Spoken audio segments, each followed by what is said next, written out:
तो भाई साहब हम लोग ने इफ को कर चुका है खत्म, उसके एक एक मेथड को समझे कि किस तरह का कंडीशन में किस तरह से इफ वर्क करेगा। अब हम लोग का आज का टॉपिक होने वाला है इफ एल्स। तो इफ एल्स को समझाने के लिए मैं अपना ये लैपटॉप का स्टोरी सुनाना चाहूंगा कि ये लैपटॉप मेरा किस तरह से खरीदाया था। कि हुआ ये था, पढ़ाई की स्थिति को देख के मेरे पापा ने एक कंडीशन रखा था मेरे लिए कि अगर तुम फर्स्ट सेमेस्टर में अच्छा स्कोर करोगे तो मैं तुम्हारे लिए लैपटॉप खरीद दूंगा। तो हुआ कुछ ऐसा था कि मैंने अपने कॉलेज में किया था सबसे हाईएस्ट स्कोर फर्स्ट सेमेस्टर में। तो अब इस पूरे स्ट्रक्चर को हम लोग एक कंडीशन में डाल के देखते हैं इफ और एल्स में कि ये किस तरह से ये लैपटॉप मिला था मुझे, तब समझ में आएगा आपको इफ और एल्स क्या होता है। तो देखो, इफ में मेरे पापा ने मुझे एक कंडीशन दिया था कि तुम अच्छा स्कोर करोगे तब तुम्हें लैपटॉप मिलेगा। तो हम इफ में लिख देंगे इफ बेस्ट स्कोर, उसके अंदर बॉडी में अगर हम लोग लिख दे रहे हैं यहाँ पे लैपटॉप बाई, ठीक है, हम लोग लैपटॉप बाई खरीदेंगे। लेकिन एल्स ये था, लेकिन ये भी उन्होंने कहा था कि अच्छा स्कोर नहीं करोगे तो नहीं मिलेगा। मतलब एल्स क्या हो जाएगा, प्रिंटर में हम लोग लिख देंगे लैपटॉप विल नॉट बाई, ठीक है, ये हो गया। तो ये बस यही हो गया इफ और एल्स का स्ट्रक्चर। इफ अगर कंडीशन सही है तो लैपटॉप खरीदागा, जो कंडीशन सही था तो लैपटॉप ये खरीदाया मेरा। अगर ये कंडीशन गलत रहता तो मेरा ये लैपटॉप नहीं खरीदाता। तो मेरा कंडीशन सही था इसलिए लैपटॉप खरीदा गया, इफ वाला काम हो गया और एल्स वाला काम नहीं हुआ। तो अब इस चीज को अच्छे से और समझने के लिए हम लोग आते हैं अपने कंप्यूटर स्क्रीन पर। आइए, तो पिछले वीडियो में हम लोगों ने डिसीजन कंट्रोल स्ट्रक्चर में इफ को खत्म कर चुका है। अब इफ एल्स पे आते हैं हम लोग। तो इफ एल्स के बारे में उसके पहले उसका फ्लो चार्ट देख लेते हैं वो किस तरह से वर्क करता है। तो पहले हम लोग करने जा रहे हैं स्टार्ट प्रोग्राम को। स्टार्ट के बाद होगा कि हम लोग प्रोग्राम आगे बढ़ेगा तो उसका एक कंडीशन दिखेगा।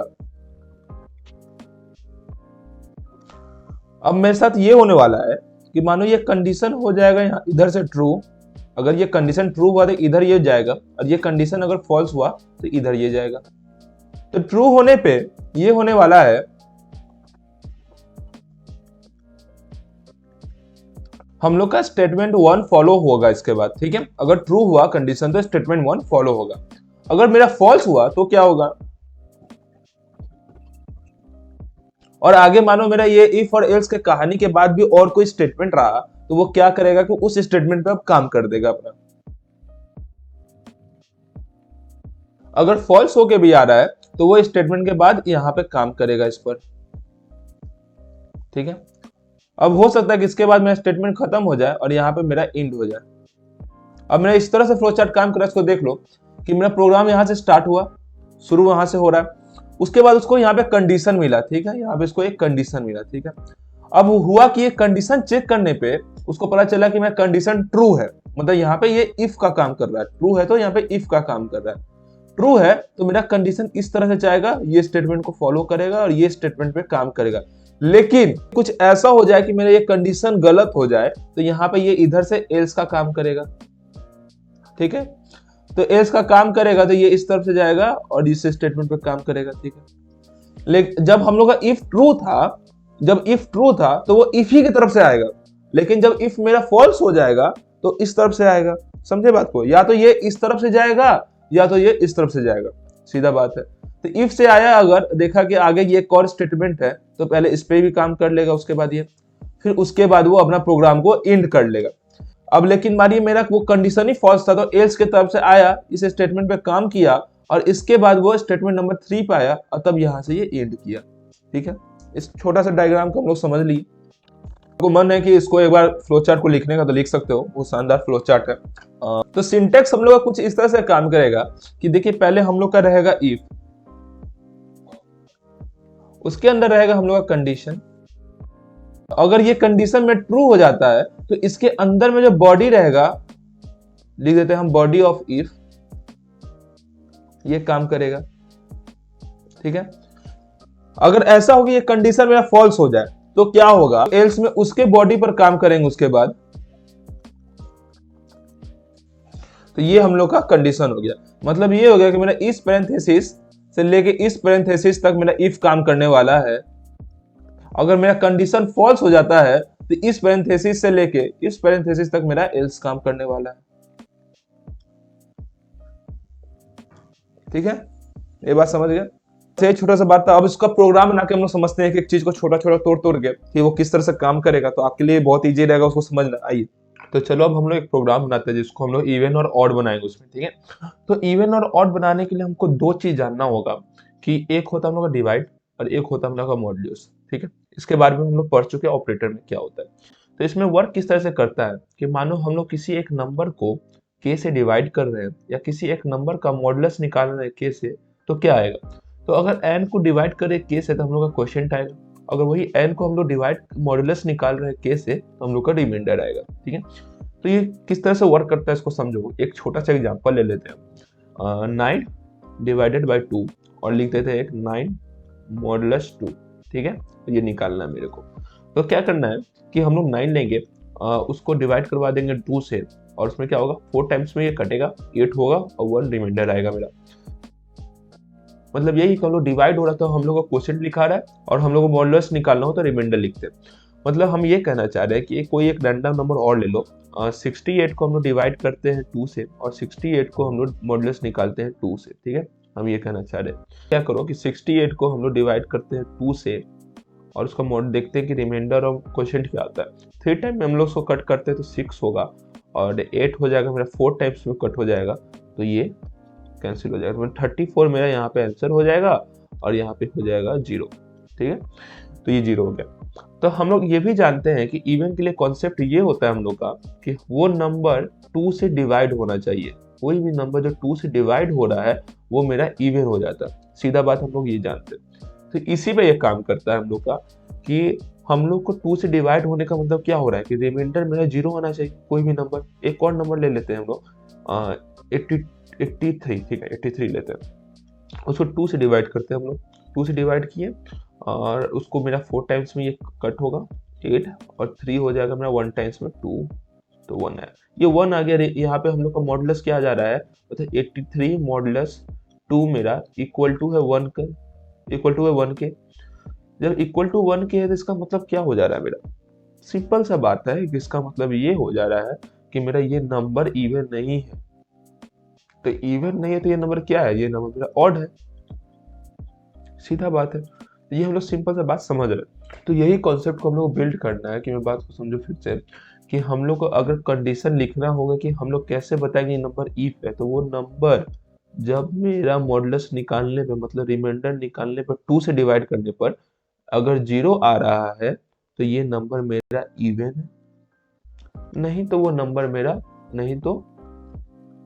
मेरा क्या हो जाएगा, ऑड हो जाएगा। तो इस पूरे कॉन्सेप्ट को हम लोग प्रोग्राम में डाल के देखते हैं किस तरह से वर्क करता है। एक इंट लेते हैं, उसके अंदर लेते हैं नम नाम का वेरिएबल लेते हैं, तो उसका एक काम करते हैं प्रिंटफ करवा लेते हैं, इंटर दी नंबर। एक नंबर को आप इंटर करिए, हम इसको बोल रहे हैं। फिर स्कैनफ करवा लेते हैं जिसमें हम लोग नम के एड्रेस पे अपना वैल्यू पुट करवाने वाले हैं।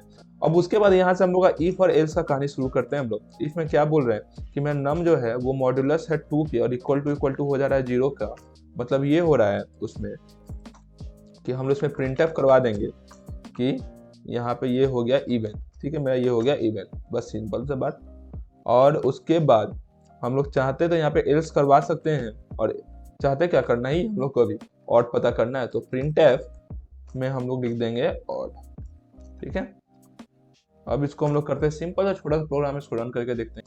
बोला एक नंबर इंटर करने में, बोला हम 3 इंटर करते हैं यहाँ पे और यहाँ पे मेरा ऑड आ रहा है लिखा के।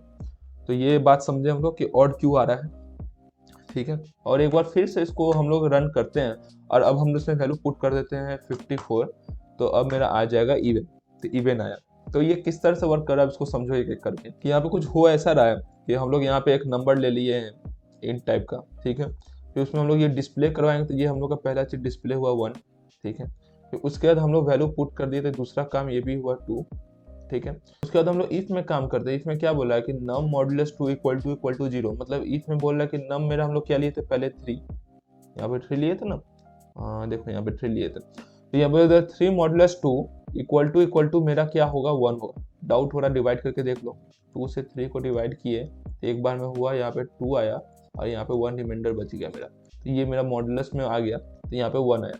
तो मतलब ये कंडीशन मेरा कर दे रहा है फॉल्स, तो मतलब ये वाला स्टेप मेरा स्किप हो जाएगा, ये इधर खत्म होगा कहानी। तो अब इसका कहानी खत्म होने का मतलब क्या होता है कि हम लोग सीधा एल्स के पास जाएंगे। एल्स क्या बोलता है कि अगर आपको ऊपर सहारा नहीं मिल रहा है तो हम सहारा देंगे आपको, तो यहाँ पे ये सारा दे रहा है, तो बोल रहा है कि अब हम आपको ऑड प्रिंट कर देंगे। ठीक है, यहाँ पे ऑड ये प्रिंट हो गया, सही बात है। अब हम लोग दूसरा केस देखे थे कि जिसमें फिर से ये वाला काम किया था, मेरा 1 इंटर दी नंबर आया था हम लोग आउटपुट, फिर हम लोग नम का वैल्यू लिए थे 2, ये भी काम किया था मेरा, जिसमें हम लोग लिए थे 54। ठीक है, अब यहाँ पे क्या हुआ होगा कि 54 मेरा मॉड्यूलस ऑफ 2 निकाला होगा, तो इक्वल टू मेरा आ गया होगा 0। देख लो डिवाइड करके भाई, यहाँ पे मेरा कहानी खत्म इसका। तो मतलब यहाँ पे मॉड्यूलस मेरा 0 आ रहा है, मतलब ये ट्रू है, तो ये हो गया मेरा ट्रू, तो ये मेरा काम करेगा, ये लग मेरा काम करेगा। तो इसके अंदर मेरा बोल रहा है कि प्रिंट कर दो इवन, तो ये तीसरा चीज ये है। तो मेरा इसी ऑर्डर में ये भी प्रिंट हुआ है यहाँ पे कि इंटर द नंबर, ठीक है, फिर उसमें 54 आउटपुट लिया, ठीक है, और फिर उसके बाद इवन बता रहा है यहाँ पे। ठीक है, तो हम लोग समझ रहे हैं कि इफ और एल्स कितना सिक्वेंसली और कैसे काम करता है। माने तो इसको एक बार आप लिख सकते हैं, इसको मैं छोटा कर देता हूँ आपके लिए।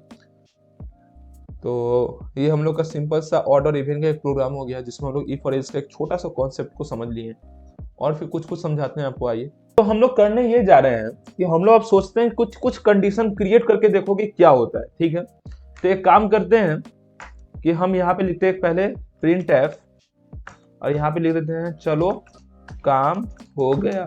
यहाँ पे हम लोग का काम हो गया, इफ वाला हम ये लिख देते हैं। ठीक है, तो अब इसको रन करके देखते हैं क्या होता है। तो देखो मेरे यहाँ पे एक एरर आ गया। एरर क्या बोल रहा है कि else without any previous if, मतलब एल्स मेरा बिना किसी इफ के है, इसके पहले कोई भी इफ नहीं है, ये कंपाइलर बोल रहा है। तो तुम कैसे रन कर रहे हो इस चीज को? मतलब हम लोग यहाँ पे ये बात सीख रहे हैं कि हम लोग यहाँ पे ये चीज नहीं लिख सकते, कारण बस ये है क्योंकि हम लोग का इफ का स्टेटमेंट यहाँ से लेके यहाँ तक चल रहा है। सही बात है। इसके बाद कंपाइलर तो ये जानता है कि इसको डायरेक्ट एल्स आता है, लेकिन आप यहाँ पे ये क्या घुस रहे हो इसमें, ये चीज नहीं होगा, ये चीज नहीं होगा, ये कहने का मतलब है हम लोग का। अब इसी चीज को अगर हम लोग इस तरह से देखें, हैं कि यहाँ पे जो हम लोग पैरेंथेसिस लगाए थे यहाँ पर और यहाँ पर, इसको हम लोग अब हटा दिए हैं। ठीक है, अब हटा चुके हैं। तो अब इसको हम लोग रन करके देखते हैं क्या होता है। तो देखो रन होने में अभी भी क्या हो रहा है कि अभी बोला एल्स मेरा इफ के बिना है, ये बोलना चाह रहा है। तो मतलब हम लोग पिछले वीडियो में जब इफ का हर एक केस को समझ रहे थे, तो उसमें हम लोग ये बात समझे थे कि अगर जहां पे इफ के बाद पहला सेमीकोलन रहता है, वहीं पर कंपाइलर समझता है कि इफ का स्टेटमेंट यहीं तक वर्क कर रहा है, इसके आगे वर्क नहीं कर रहा है। अगर पैरेंथेसिस नहीं लगाए हैं आप, तो इफ यही समझता था कि पहला सेमीकोलन जहां तक है वहीं तक हम इफ का कंडीशन समझेंगे। ठीक है, तो फिर उसके बाद भी कंपाइलर यही ना सोच रहा होगा कि मेरा इसके बाद अब एल्स आना चाहिए ना। यहाँ पे अब ये प्रिंटफ क्या लिख दिए हो भाई साहब, और उसके बाद एल्स लिख रहे हो, ये कोई तरीका हुआ? तो तुमको समझ है कि नहीं अपना दिमाग में? ऐसा बोलना चाह रहा है कंपाइलर तुमको। तो हम लोग यही चीज गलती कर चुके हैं। लेकिन वही अगर हम काम करते हैं क्या कि अगर हम ये वाला स्टेटमेंट को ही पूरा उड़ा देते हैं, तो उड़ा ही देते हैं हम लोग। और अब इसको हम एक काम करते हैं, रन करके देखते हैं। तो रन करने पे देखो क्या आ रहा है, यहाँ पे बोला कि यहाँ पे देखो रन करने में क्या आ रहा है, इंटर ए नंबर बोला। तो चलो एक नंबर हम पुट कर देते हैं, चलो ऑड पुट करते हैं 3। तो देखो क्या आ रहा है, ऑड लिखा हुआ आ रहा है। तो कंपाइलर इसको कैसे समझा? एकदम सिंपल सा बात को कंपाइलर इस तरह से समझा कि देखा, पहले वो चेक किया कि नम मेरा डाला था, तुम डाला है कंडीशन में 3 को मॉड्यूलस की और 2 से इक्वल टू वो आ जा रहा है 1, मतलब ये कंडीशन मेरा फॉल्स हो जा रहा है। ठीक है, फॉल्स हो जा रहा है मतलब कि कंपाइलर अभी देखेगा कि ये इफ कहां तक है। तो इफ देख रहा होगा कि पहला सेमीकोलन है, बिना पैरेंथेसिस के तो बनाए हो, यहाँ पे पैरेंथेसिस नहीं है, ये पहला सेमीकोलन वहीं तक इफ वर्क करेगा। हाँ, यहीं तक इफ मेरा वर्क करेगा। क्या करेगा कंपाइलर? इतना पार्ट को वो स्किप कर देगा, जिसका पहला स्टेटमेंट स्किप कर देगा। उसके बाद कंपाइलर किस उम्मीद में था कि अब मेरा एल्स आने वाला है, तो अब देखा डायरेक्ट कि हाँ अभी डायरेक्ट एल्स है मेरा। तो एल्स है, तो एल्स में देखा कि अच्छा अब ऑड प्रिंट करना है, तो ऑड प्रिंट कर दिया यहाँ पे आराम से, एक बार में कर दिया ना। तो बस यही छोटा सा कॉन्सेप्ट है हम लोग का इफ और एल्स में, और वीडियो हम लोग का ये छोटा सा वीडियो यहीं पे खत्म होता है। हमको उम्मीद है कि आपको इसका एक एक चीज को समझ में आ रहा होगा। इसके बाद आपको कुछ क्वेश्चन दूंगा, उसको ट्राई करना, उसको ट्राई करो यार, मतलब उसको ट्राई कर लोगे तब तुमको समझ में आएगा कि हाँ क्या सही है क्या गलत है। और अगर तुमको लगता है नहीं यहाँ पे कुछ गलत हो रहा था, तुम्हारा ये फर्ज है कि तुम उसको कमेंट करके बताओ कि मुझे ये चीज समझ में नहीं आया, मुझे समझाओ। अब मेरा फर्ज है आपको समझाने का, तो मैं वो काम करूंगा। और टेंशन नहीं लो, हम लोग बहुत शानदार तरीके से पूरा खत्म करने वाले सीरीज को। और आप लोग के लिए डिस्क्रिप्शन में मैंने नोट्स रखा है, उसको यूज कर सकते हो, तुमको मन करे तो यूज कर लेना। बहुत शानदार नोट्स है, बहुत चुन के बनाए हम लोगों ने, तो वो आपके काम आने वाला है। तो मेरे ख्याल से आज का टॉपिक यहीं पे खत्म करते हैं हम लोग। अब हम लोग अगले टॉपिक में मिलते हैं। Thank you.